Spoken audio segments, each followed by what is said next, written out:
Halina't muli po nating pakinggan at panoorin ang mga video ng Mensahero ng Silangan. Dahil sa mga video pong ito, dito po natin masumpungan ang mga kasagutan sa atin pong mga matagal ng katanungan. Tara po, panoorin po natin.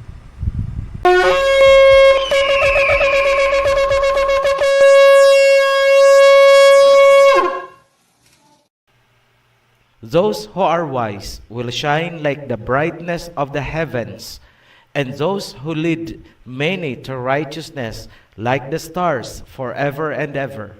But you, Daniel, roll up and seal the words of the scroll until the time of the end.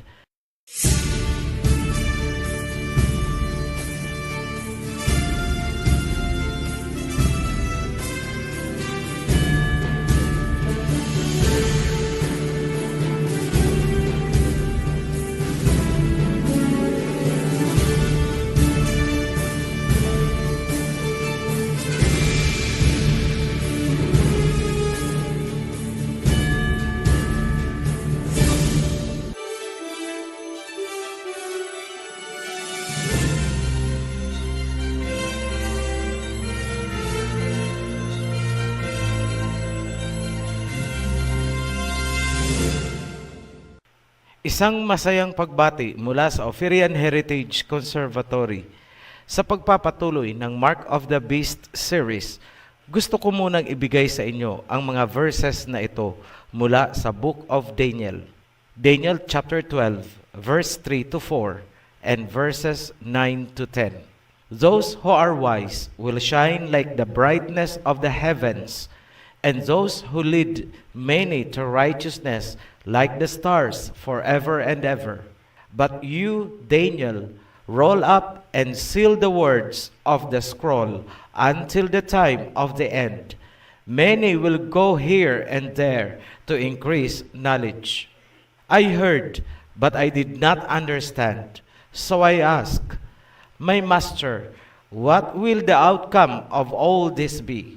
He replied, go your way, Daniel, because the words are rolled up and sealed until the time of the end. Many will be purified, made spotless and refined, but the wicked will continue to be wicked. None of the wicked will understand, but those who are wise will understand. As for you, go your way till the end. You will rest, and then at the end of the days, you will rise to receive your allotted inheritance. Tagalog. Yung mga madudunong na gumabay sa marami tungo sa katwiran ay magniningning na parang mga bituin sa kalangitan magpakailanman. Marami ang magpaparoon at parito para sa kaalaman. Ngunit ikaw, Daniel, sarhan mo ang mga salita na nasusulat sa scroll hanggang sa panahon ng katapusan. Sinabi ni Daniel, pinakinggan ko, ngunit hindi ko naunawaan. Kaya't ako'y nagtanong, Panginoon, ano ang kahihinatnan ng lahat ng ito? Siya ay sumagot, humayo ka, Daniel, sapagkat ang mga salita ay nakapidid at selyado hanggang sa panahon ng katapusan. Marami ang magiging dalisay at walang bahid, ngunit ang masasama ay magpapatuloy sa kanilang kasamaan. Walang sino man sa kanila ang makakaunawa, ngunit ang mga madudunong ay makakaunawa. Para sa iyo, Daniel, humayo ka. Ikaw ay mamamahinga at sa pagdating ng katapusan, babangon ka upang tanggapin ang iyong bahagi sa pamanang lahi. Ang mga nailabas na namin noon ay bahagi at may kaugnayang mga impormasyon na nakasara mula sa panahon ni Prophet Daniel. Ngunit ayon sa nasusulat, tanging ang mga marurunong mag-isip ang makakaunawa. Maraming nag-comment na hindi raw nila maunawaan ang aming mga sinasabi sa video series na ito. Straight na sagot, sapagkat doktrina ang laman ng inyong mga isip at diwa at hindi kayo marunong sumunod ng instruction. Sinabi na namin na kailangan nyong magsimula sa Creation series, Babylon series, World Territory Series, Rizal Series, 2 Witnesses Series. Ang mga link ay inilagay namin sa description sa ibaba lamang nitong video. Kailangan niyong unawain at tanggapin ang mga katotohanang inihayag namin sa mga series na yan para maunawaan niyo ang Book of Revelation, lalo na itong tungkol sa Mark of the Beast. Sa mga nagtatanong kung sino ang 7 ulo ng dragon, ipagpaumanhin niyo po, hindi ko na po pwedeng pangalanan dito. Panuorin niyo ang 2 Witnesses at ang Rizal Series. Doon nyo malalaman ang 7 bansa na ulo ng dragon. Ang videong ito ay part 3 ng Mark of the Beast. Sa sinundang video, ipinakita namin ang relasyon ng dragon, first beast, at second beast ng Revelation 13. Yan ang dudugtungan natin ngayon. Sa pagpapatuloy, marami pa tayong dapat linawin tungkol sa unang beast o hayop na sinasabi dito sa Revelation chapter 13 upang maunawaan ang tunay na Mark of the Beast. Unahin natin ang mga timetable or major milestones na ipinapakita sa vision ni John. Pansinin nyo itong mabuti. Revelation chapter 17 verse 8. The beast which you saw once was, now is not, yet will come up out of the abyss. The inhabitants of the earth, whose names have not been written in the book of life from the creation of the world, will be astonished when they see the beast, because it once was, now is not, and yet will come. 3 panahon or milestone ang sinasabi ni John. Once was, now is not, yet will come. Isa-isahin natin. Once was. Ito ang panahon mula sa pagkakawasak ng Old Babylon at pagkakatatag ng mga bansa sa Europe. In short, relocation of Babylonian civilizations. Dito nabuo ang beast na binigyan ng dragon ng authority. Ang isang ulo ng dragon ay ang Italy, kung saan naroroon ang Roman Empire. Ngayon, ano yung sunod na panahon? Now is not. Ito ang panahon kung kailan binigay ang vision kay John sa pagitan ng 50 to 100 AD.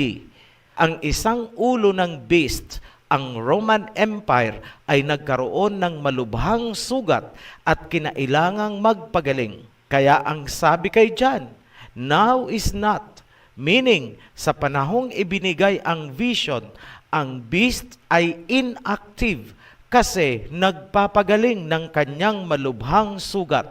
Ano ang malubhang sugat ng isang ulo nitong beast? Una, nasunog ang Roma. Sinundan yan ng pagkamatay ni Emperor Nero. Then, nagkaroon sila ng civil war dahil sa agawan ng trono. Muntik nang malusaw ang Roman Empire. Yan ang malubhang sugat kung kaya nanghina ang beast. Ngunit, ang sabi sa Revelation, ang beast ay nakarecover, gumaling ang sugat, at ito ay ikinamangha ng buong mundo. Kailan ito naganap? Ito ay naganap sa panahon ng pamumuno ni Vespasian. Nakarecover at lalong lumakas ang Roma. Nahigitan pa nito ang former glory noong buhay pa si Nero at ang mga naunang pinuno. Ngayon, sa pamumuno ni Vespasian, isinakatuparan ng Roman Empire ang Siege of Jerusalem noong 70 AD. Kinontrol din ni Vespasian ang England, kung kaya hanggang ngayon, ang London ay nananatiling isang virtual Roman enclave. London Corporation is the nucleus of Great Britain.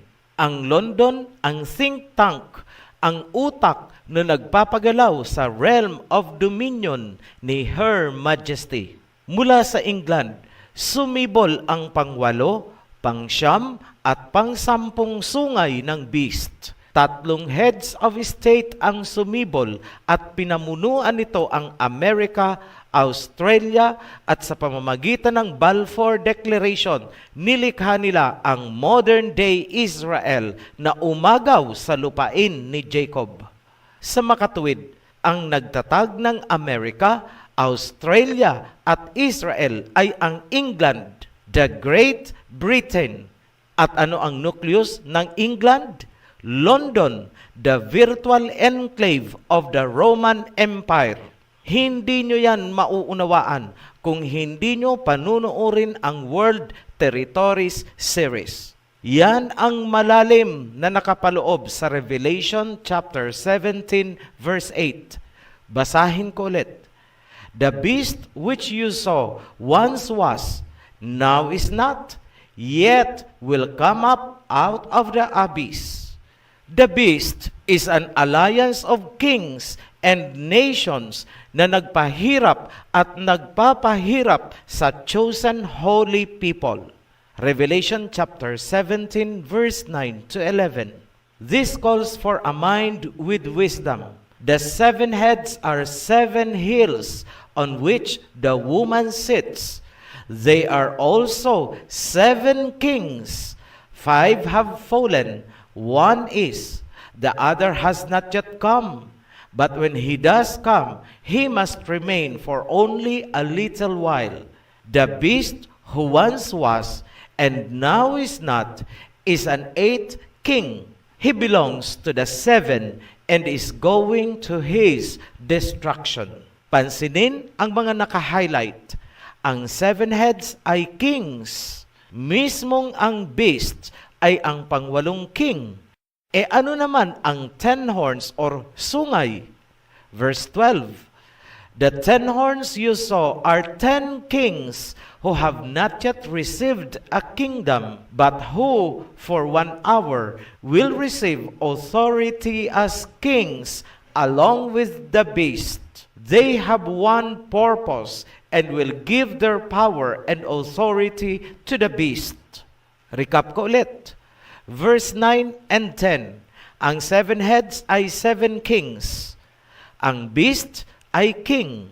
Sa verse 12, ang 10 horns ay 10 kings. Maliwanag. Ang head, horn, at beast ay lahat mga kings ang kahulugan. Sa modernong pananalita, mga heads of state, mga hari, pangulo at prime ministers ng mga bansa. Bakit napakahirap para sa mga nagbabanal-banalang tagapagturo na tanggapin ang katotohanang ang Book of Revelation ay tungkol sa world geopolitics of the last days? Ito ang sagot. Daniel chapter 12 verse 10. Many will be purified, made spotless and refined. But the wicked will continue to be wicked. None of the wicked will understand, but those who are wise will understand. Tagalogin ko, sapagkat wala sa mga masasamang tao ang bibigyan ng pagkakaunawa. Yan ang nasusulat ni Prophet Daniel. Ang alliance ng mga heads of states, kings, presidents, at mga prime ministers ng mga bansang wicked or masasama ay ang beast, kung saan sumakay ang harlot woman, ang mystery Babylon. Revelation chapter 17 verse 3.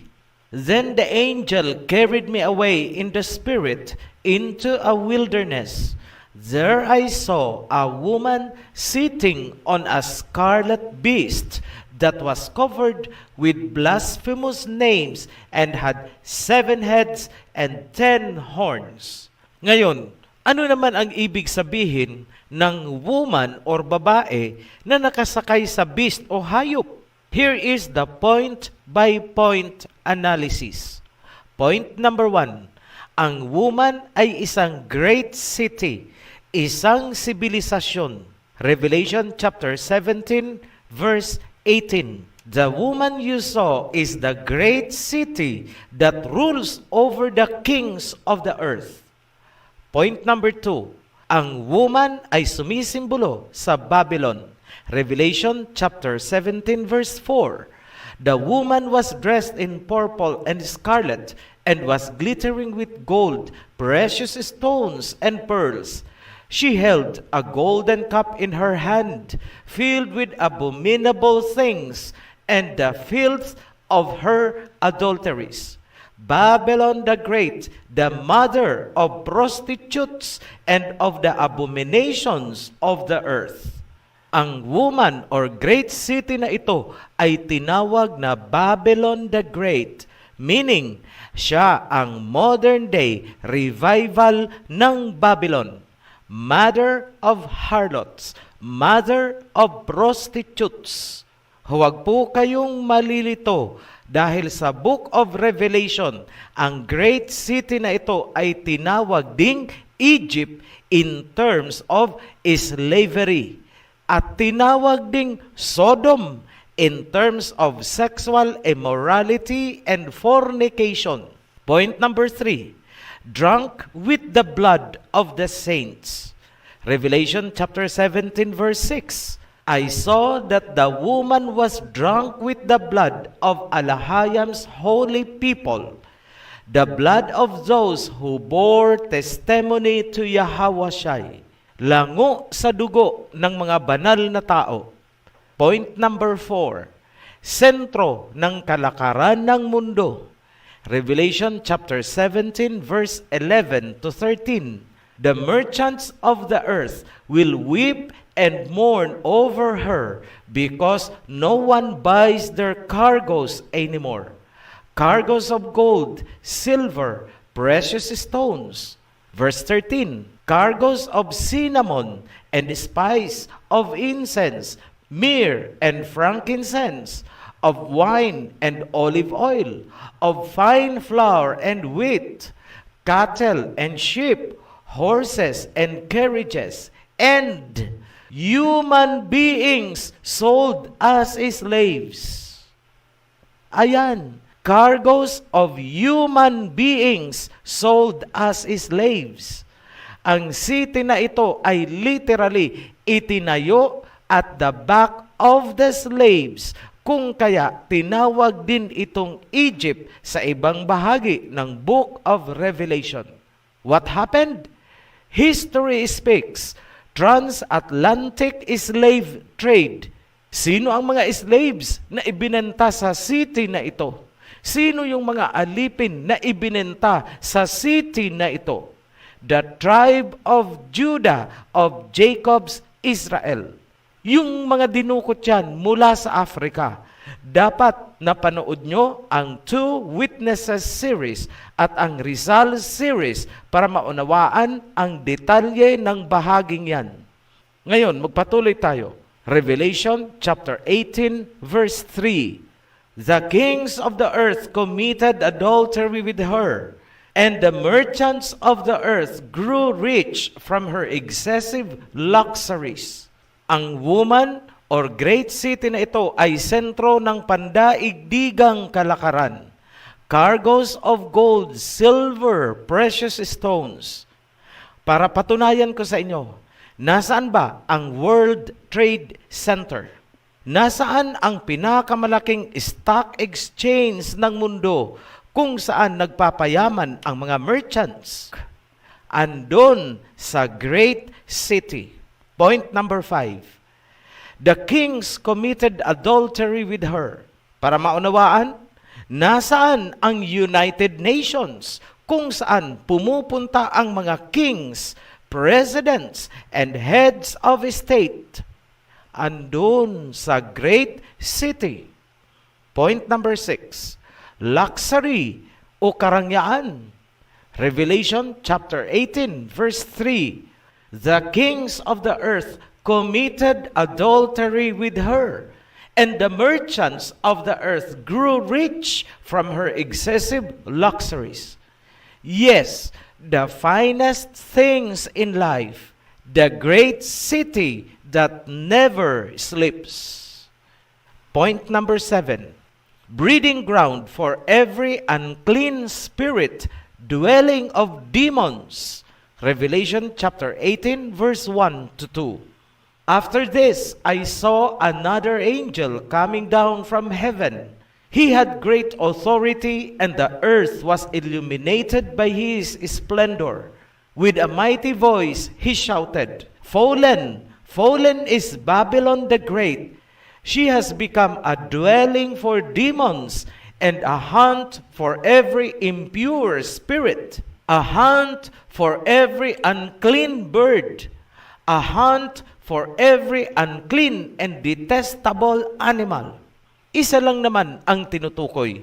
Ang great city na ito ay parang yung ancient Babylon, kung saan nagmumula ang iba't ibang doktrina, immorality, and fornication. Patunayan natin na ito ay tahanan ng mga impure spirits and demons. Nasaan ang headquarters ng Church of Satan? Naririto sa Great City. Kabilang din ito sa tinatawag na Sin City, the modern day Babylon. Point number 8. Magsisimula sa economy ang pagbagsak at pagkakawasak ng Great City na ito. Revelation chapter 17 verse 11, 12, and 16. Verse 11. The merchants of the earth will weep and mourn over her, because no one buys their cargoes anymore. Cargoes of gold, silver, precious stones. Verse 16. The beast and the 10 horns you saw will hate the prostitute. They will bring her to ruin and leave her naked. They will eat her flesh and burn her with fire. Ayan, inilalarawan ang nakaambang na pagkakawasak ng great city. Magsisimula sa economic collapse. Iiyak ang mga merchants na nagtitrading sa kanya. Babagsak ang New York stock market. Babagsak ang kanyang World Trade Center. Hindi lang po ang physical building ang tinutukoy ko, kundi mismong ang kanilang trading platforms and banking systems. Babagsak ang US dollar sapagkat ito ay isang fiat money, isang perang papel na walang halaga dahil walang backup na gold. At dahil dyan, magagalit sa kanya ang mga hari sa mundo dahil apektado ang world economy at maraming bansa ang magugutom. Ulitin ko ang nasusulat. The beast and the 10 horns you saw will hate the prostitute. They will bring her to ruin and leave her naked.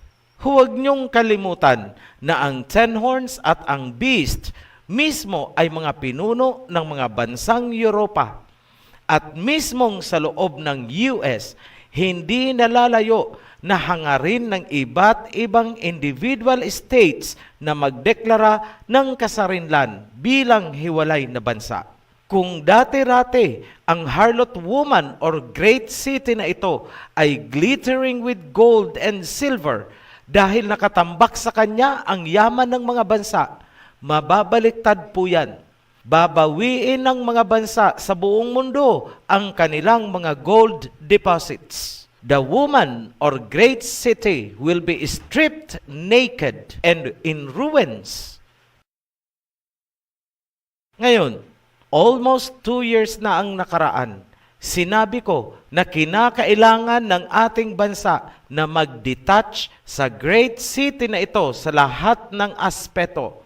World economy, politics, and religion. Nasusulat, Revelation chapter 18 verse 4.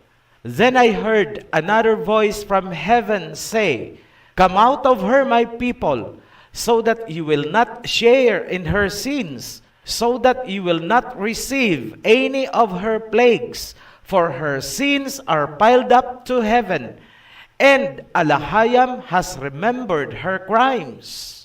Lumabas kayo sa kanya, aking bayan, upang hindi kayo madamay sa kanyang mga kasalanan at mga kaparusahan.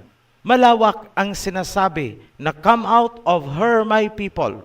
Hindi lang po yan tungkol sa usaping pagbabanal-banalan. Kasama po dyan ang economy, politics, and moral orientation. Sa aspetong pang-ekonomiya at finansyal, ano ang mabigat na kasalanan nitong great city? Basahin natin ang nasusulat. The silver is mine and the gold is mine, declares Yahweh Almighty. Haggai chapter 2, verse 8. So, ano ang kasalanan ng great city na ito? Ano ang kasalanan ng woman na nakaupo sa hayop na may 7 ulo at 10 sungay? Simple lang, kinamkam niya ang ginto ng mga bansa upang makontrol ang world economy. Ang woman na ito na kumakatawan sa great city ang nagpapahirap sa mundo mula noon hanggang ngayon. Maraming buhay ng alipin ang kanyang inutang. Holy people sold as slaves, kasamang kinontrol ng beast at ng harlot woman ang heritage or ancestral gold of Ophir sa pamamagitan ng pagmanipula sa pandaigdigang ekonomiya gamit ang iba't ibang trading platforms and banking systems. Tayo ay nananatiling alipin, slaves ng Babylon, the harlot woman. Kung pag-uusapan ang ginto, napakayaman ng ating bansa at ng Afrika, ngunit nananatili pa rin tayong mga alipin sapagkat kontrolado nila ang buong sistema. Ang sinumang bansa na hindi magpapasakop sa beast system, maging sa aspetong pang-ekonomiya, moral at spiritual, yes, kasama ang relihiyon, ay papatawan nila ng economic sanctions. Hindi makakapag-import at export ng mga produkto. The nation cannot buy nor sell not unless they accept the mark of the beast. Kung wala kayong idea sa pandaigdigang kalakaran, hindi nyo makikita at mauunawaan kung paanong natutupad ang marking of the beast na nagsimula sa aspetong pang-ekonomiya on the geopolitical level. Mula sa national level, yan ay mag-graduate pababa sa grassroots hanggang sa ating mga sari-sari stores. Ang aspetong pang-ekonomiya ng Mark of the Beast na kinakaharap ng ating bansa ay maiiwasan lamang kung tayo ay kakala sa Babylonian economic system at huhugpong sa golden tube ng 2 witnesses na pumoprotekta sa Shemites territory. Ang 2 witnesses na sinisimbolo din ng 2 olive tree ay pinagmumula ng golden oil na magpapaningas sa golden lampstand na sumisimbolo sa ating mga Hebreo. Nailahad ko na po ang tungkol sa topic na yan. Magdadalawang taon na ang nakaraan. Panoorin nyo ang 2 Witnesses series para maunawaan ang bagay na yan. Ito ang masayang balita. Magdadalawang taon na ang nakalipas nang sinabi ko ang paghuhugpong natin sa golden tube ng 2 witnesses. And now, natutupad na. So, what events are we expecting to happen in the very near future? Pakinggan nyo itong mabuti. The global debt facility will collapse. Federal Reserve will crash down.